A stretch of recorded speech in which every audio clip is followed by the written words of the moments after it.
ओम नारायण नारायण नारायण नारायण। दोस्तों अभी हम रिव्यू करने वाले हैं my name is Korean crime thriller series का, के ड्रामा का, जिसे 15 दिन पहले 15 अक्टूबर को नेटफ्लिक्स पर रिलीज किया गया था, जिसमें लगभग 40 से 50 मिनट के 8 एपिसोड्स है।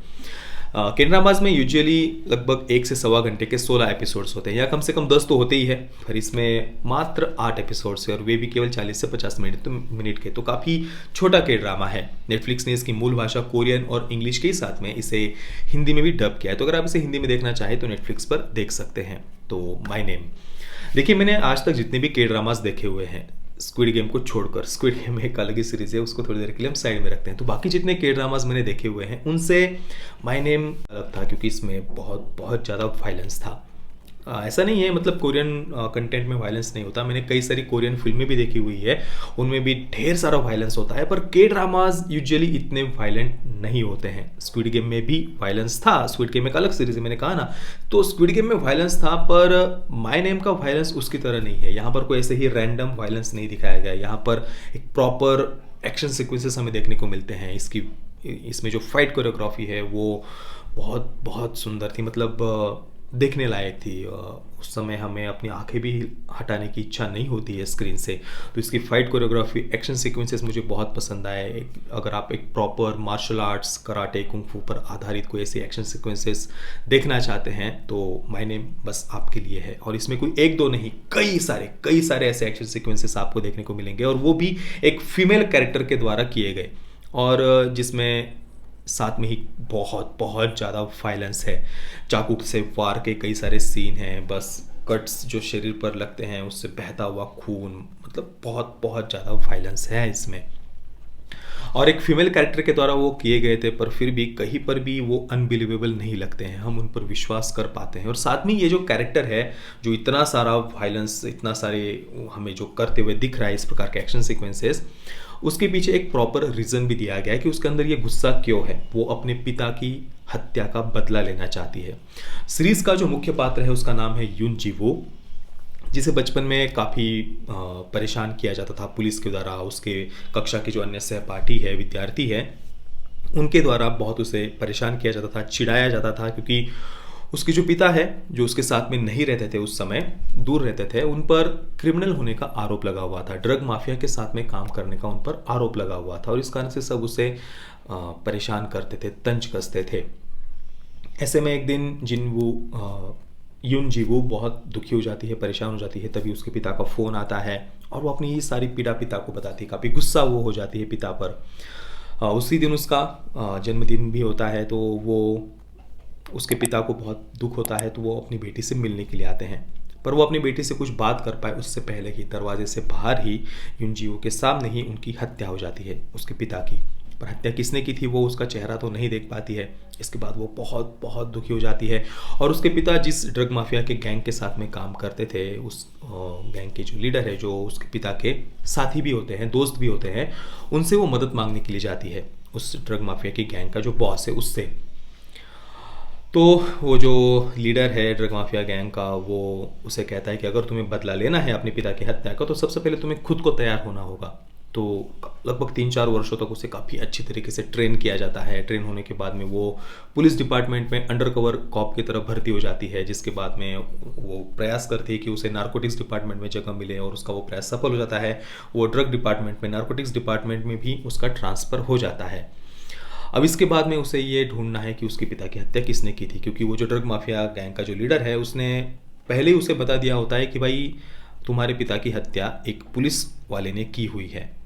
एक ऐसी बंदूक वो उसे दिखाता है कि ये पुलिस डिपार्टमेंट की बंदूक है और तुम्हारे पिता की हत्या इसी बंदूक से की गई थी, और इस कारण से वो उस पर विश्वास कर लेती है। तो जब मैंने ये सीरीज़ देखना शुरू की, तो देखिए शुरुआत के 1-2 एपिसोड में थोड़ा सा उतना जल्दी हम कहानी के साथ में उतना घुल मिल नहीं पाते हैं, थोड़ा समय लगता है, पर जैसे जैसे सीरीज़ आगे बढ़ती जाती है वैसे वैसे ही सीरीज़ में हमारा इंटरेस्ट, रुचि, देखने की इच्छा बढ़ती जाती है। और इसका जो आखिरी एपिसोड था, क्या कहूँ मैं, मतलब वो बहुत क्रूर था। बस क्रूर शब्द ही मुझे याद आ रहा है यहाँ पर, मतलब नहीं यार, ऐसा नहीं करना चाहिए था। जो कुछ भी उन्होंने सीरीज़ के एंडिंग में किया है वो ठीक नहीं था। अब मैं यहाँ पर कुछ रिवील नहीं करूँगा, पर हाँ, एक बहुत ही भयानक ऐसी ट्रेजेडी इसके एंडिंग में दिखाई गई है। चलिए, अब इससे ज़्यादा कुछ बोलूँगा तो सब कुछ रिवील हो जाएगा।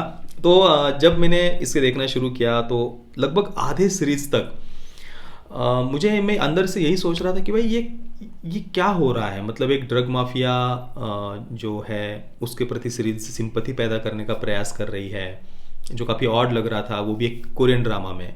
इंडियन सीरीज होती तो चलो वो नॉर्मल बात है, भारत में तो आतंकवादियों को, क्रिमिनल्स को, नक्सलवादियों को ग्लोरीफाई करना आम बात है। लगभग हर दूसरी तीसरी फिल्म में हमारे बॉलीवुड के फिल्म मेकर्स यही करते रहते हैं, उनका वो पसंदीदा सब्जेक्ट है आतंकवादियों के प्रति, क्रिमिनल्स के प्रति, नक्सलवादियों के प्रति सिंपैथी पैदा करना। पर कोरियन ड्रामा में ये देखने को मिले, ये थोड़ा सा ऑड लग रहा था। पर धीरे धीरे फिर हमें पता चलते जाता है आधे सीरीज के बाद में कहानी उसके बाद थोड़ी सी प्रिडिक्टेबल भी हो जाती है, पहले ही गेस कर लेते हैं हम। पर फिर भी कहानी में हमारा इंटरेस्ट कम नहीं होता क्योंकि ये कैरेक्टर्स इंटरेस्टिंग थे। और जो एक जो पिल्डो का कैरेक्टर था, एक पुलिस ऑफिसर जो उसके नारकोटिक्स डिपार्टमेंट में होता है, युन जीवो के साथ में, वो एक कैरेक्टर भी मुझे पसंद आया। वो जो एक्टर है उनको मैंने अभी इटावन क्लास में देखा था, वहाँ पर एक नेगेटिव कैरेक्टर था उनका, यहाँ पर एक पॉजिटिव कैरेक्टर है और उनका वो परफॉर्मेंस भी मुझे पसंद आया। कुल मिलाकर ओवरऑल सीरीज़ मैं आपको बिल्कुल रिकमेंड करता हूँ। और ख़ास तौर पर अगर आप एक्शन सीक्वेंसेस देखना चाहते हैं, आपको थोड़ा सा वायलेंस वाले थोड़े से ऐसे फाइट सीक्वेंसेस देखना पसंद है, मार्शल आर्ट्स आदि, तो इस सीरीज़ को आप बिल्कुल भी मिस नहीं कर सकते हैं। पर दोस्तों देखिए कितनी विडंबना की बात है, कितनी दुख की बात है कि माय नेम जैसी सीरीज़ के ड्रामा या और भी कई तरह से के ड्रामा है जो बहुत बहुत अच्छी तरीके से बने हुए हैं, एक्सट्रीमली वेल मेड है, जहाँ पर हमें उन फिल्म मेकर्स की मेहनत दिखाई देती है। स्टोरी हो, कहानी हो, कैरेक्टर्स हो, कैरेक्टर डेवलपमेंट हो, एक्शन सीक्वेंसेस हो, हर जगह पर वो सीरीज़ हमें प्रभावित करती है, सरप्राइज करती है। पर फिर भी ऐसे के ड्रामास को वो रिकग्निशन नहीं मिल पाता जैसे स्क्विड गेम जैसी एक बहुत ही मीडियोकर एवरेज सीरीज़ को मिल जाता है। हाँ, मैं ये नहीं कह रहा कि स्क्विड गेम खराब है, मैंने स्क्विड गेम के हमारे रिव्यू में भी कहा है कि हाँ, अगर आप बस वायलेंस देखना चाहते हैं, रैंडम वायलेंस, और कुछ बहुत ही सुंदर ऐसे सेट्स वगैरह देखना चाहते हैं तो हाँ, स्क्विड गेम भी आप देख सकते हैं, निराश नहीं करती है कोई स्क्विड गेम भी। पर बाकी उससे 1000 गुना ज़्यादा अच्छे के ड्रामाज है पर उन्हें वो रिकग्निशन नहीं मिल पाता है। माय नेम का ही उदाहरण आप देख लीजिए।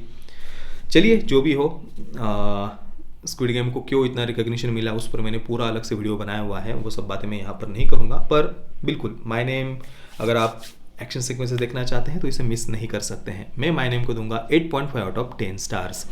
पेरेंटल गाइडेंस की बात करें तो ना, परिवार के साथ में देखने जैसी ये सीरीज़ नहीं है, बिल्कुल भी नहीं, क्योंकि इसमें सेमी-न्यूड सीन है, एक ही है पर हाँ, एक सेमी-न्यूड सीन है। और वायलेंस तो भाई है ही, ढेर सारा वायलेंस है। तो दोस्तों, आपने अगर माय नेम को देखा है तो आपका एक्सपीरियंस कैसा रहा, प्लीज़ मुझे अपने नीचे कमेंट में अवश्य बताइए। और अगर आपने हमारे इस चैनल को अभी तक सब्सक्राइब नहीं किया तो प्लीज़ चैनल को सब्सक्राइब कर दीजिए। ये वीडियो देखने के लिए आप सभी मित्रों का बहुत बहुत धन्यवाद। जय श्री राम, वंदे मातरम।